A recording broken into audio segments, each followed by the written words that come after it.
नमस्कार दोस्तों, आज हम एस्ट्रो क्लिनिक में बात करेंगे मंगल देव का 12 घरों में क्या फल होता है।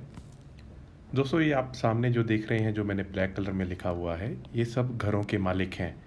यानी पहले घर के मालिक ही मंगल हैं, दूसरे के शुक्र हैं, और ऐसे करके सारे घरों में मैंने मालिक घरों के लिखे हुए हैं।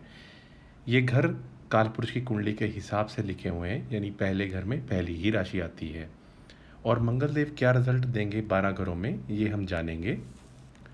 दोस्तों, मंगल देव एक पाप ग्रह हैं। आप जानते होंगे, बहुत सारे एस्ट्रोलॉजर को जब आप मिलते हैं, सबसे पहले वो मंगल बताते ही मंगल दोष की बात करने शुरू कर देते हैं।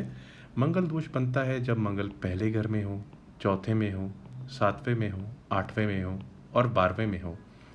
लेकिन ये भी देखना होता है कि कुंडली कौन सी है। जैसे अगर 1 नंबर की कुंडली होगी मेष लगन की और वहीं मंगल बैठे होंगे, तो ये तो मंगल की अपनी ही राशि है, तो यानी पॉजिटिव रिजल्ट्स काफ़ी ज़्यादा बढ़ जाएंगे। वहीं मंगल देव 4 नंबर राशि में उच्च के होते हैं। सॉरी दोस्तों, 10 नंबर राशि में उच्च के होते हैं। तो मंगल देव कहाँ बैठे हैं, किस राशि में बैठे हैं, ये देखना ज़रूरी होता है। लेकिन इन जनरल आज हम ये बात कर रहे हैं कि मंगल देव का क्या रिजल्ट मिलता है 12 राशियों में। मंगल देव साउथ डायरेक्शन के मालिक हैं और ये फायर एलिमेंट यानी फायर तत्व के हैं।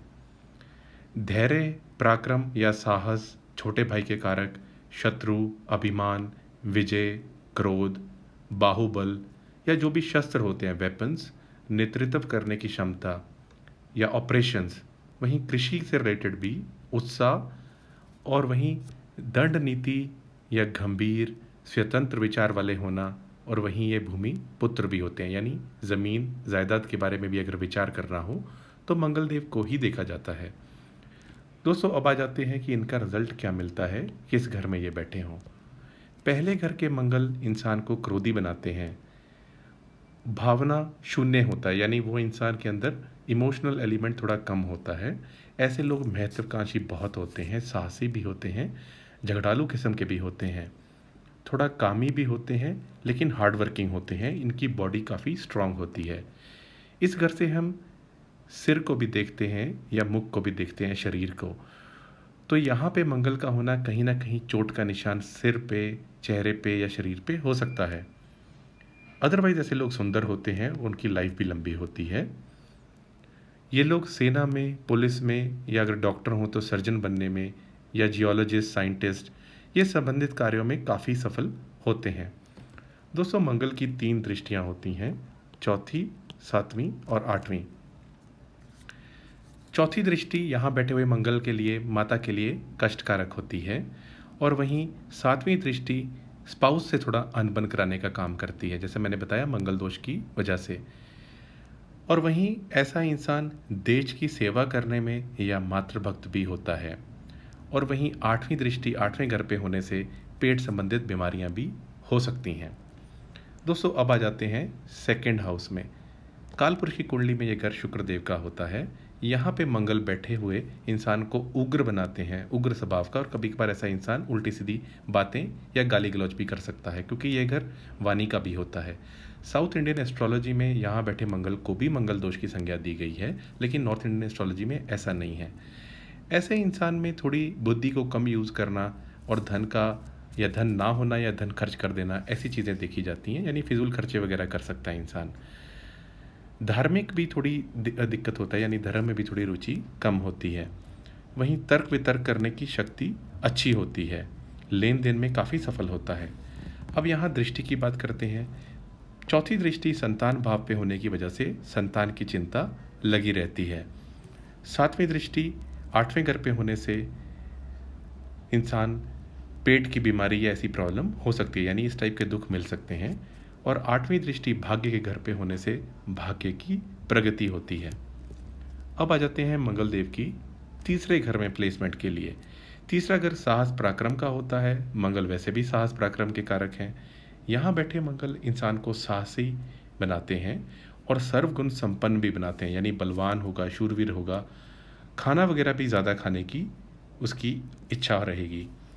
चौथी दृष्टि छठे हाउस पे रहने की वजह से शत्रु परास्त होंगे, और 7वीं दृष्टि जो रहेगी वो भाग्य के भाव पे होने की वजह से ऐसा इंसान धनी होता है, पराक्रमी भी होता है और बुद्धिमान भी होता है। और 8वीं दृष्टि 10th हाउस पे होने की वजह से राज्य से सम्मानित होना या ऊंचा पद प्राप्त कर जाना, ऐसी चीज़ देखी जाती है। अब आ जाते हैं मंगल चौथे घर में क्या रिजल्ट देंगे।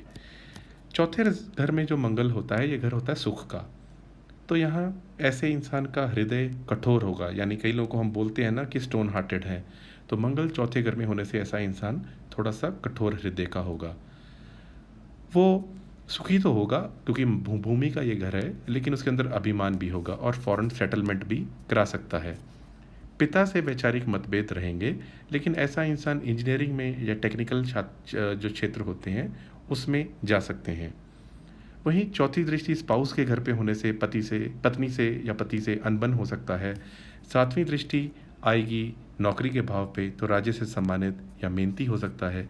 और आठवीं दृष्टि आएगी लाभ भाव पे, तो भूमि के काम में अच्छा लाभ हो सकता है, यानी अगर ऐसा इंसान रियल एस्टेट में काम करे तो अच्छा रिजल्ट मिल सकता है। पांचवें घर का जो मंगल होता है, ये इंसान को उग्र बनाता है, क्रोधी भी बनाता है और बुद्धिमान भी। लेकिन इंसान ऐसा ज़िद्दी भी हो सकता है, मनमानी भी कर सकता है और कपटी भी हो सकता है, लेकिन परिश्रमी होता है। यहाँ बैठे मंगल संतान के साथ रिलेटेड प्रॉब्लम भी क्रिएट करते हैं, यानी ब्लड लॉस वगैरह हो जाना प्रेगनेंसी में, वैसी प्रॉब्लम भी क्रिएट कर सकते हैं। चौथी दृष्टि यहाँ बैठे मंगल की होगी आठवें घर पे, तो इसलिए पेट की बीमारियाँ हो सकती हैं। और वहीं सातवीं दृष्टि आ जाएगी लाभ भाव पे, तो ऐसा इंसान धनी तो होता है, भूमि से भी लाभ ले सकता है। और आठवीं दृष्टि 12वें घर पे होने पे ऐसा इंसान थोड़ा चिंताग्रस्त भी हो सकता है। मंगल देव अगर छठे घर में हो तो यहाँ पे मंगल देव यशस्वी बनाते हैं, परिश्रमी भी, चतुर भी और बलवान भी। ऐसे इंसान में उत्साह और कौशल काफ़ी भर के होता है, लेकिन शत्रु भी बहुत होते हैं, लेकिन शत्रुओं पे विजय भी कर सकता है। चौथी दृष्टि यहाँ बैठे मंगल की आ जाएगी 9th हाउस पे, तो इसलिए ऐसे इंसान में थोड़ा अभिमान होना या धर्म में कम रुचि होना देखा जा सकता है। सातवीं दृष्टि आ जाएगी 12वें भाव पे, तो इसलिए उग्र होना, खर्चे अधिक करना, धन संग्रह करने में दिक्कतें हो सकती हैं। और आठवीं दृष्टि पहले घर पे आने से उग्र स्वभाव का इंसान हो सकता है। उसके बाद दोस्तों बात कर लेते हैं मंगल देव अगर 7वें घर में हो।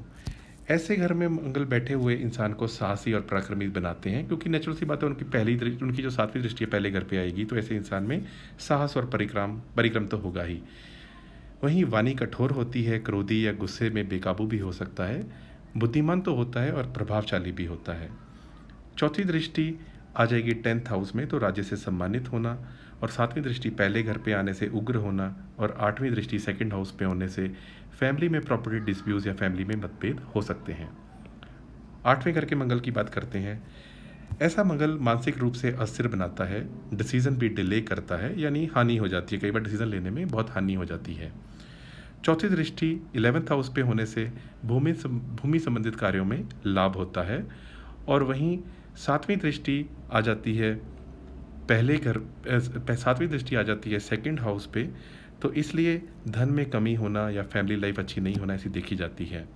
वहीं आठवीं दृष्टि 3rd हाउस पे होने से ऐसा इंसान पराक्रमी और साहसी होता है। 9th हाउस के मंगल की बात करते हैं।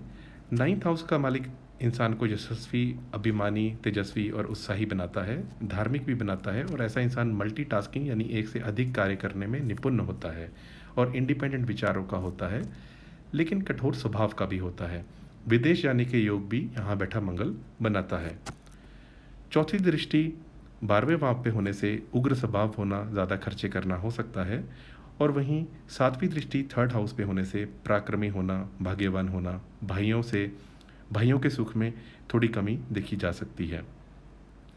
आठवीं दृष्टि 4th हाउस पे होने से ऐसा इंसान मातृभक्त होता है, और लेकिन माता को कष्ट भी मिल सकता है।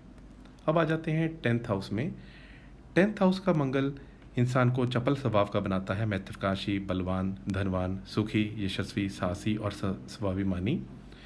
यहाँ बैठे मंगल की चौथी दृष्टि पहले घर पे होने से उग्र स्वभाव का हो जाना, और सातवीं दृष्टि चौथे घर पे होने से वाहनों का सुख मिलना, और आठवीं दृष्टि संतान भाव पे होने से संतान को कष्ट या संतान के प्रति चिंता होती है।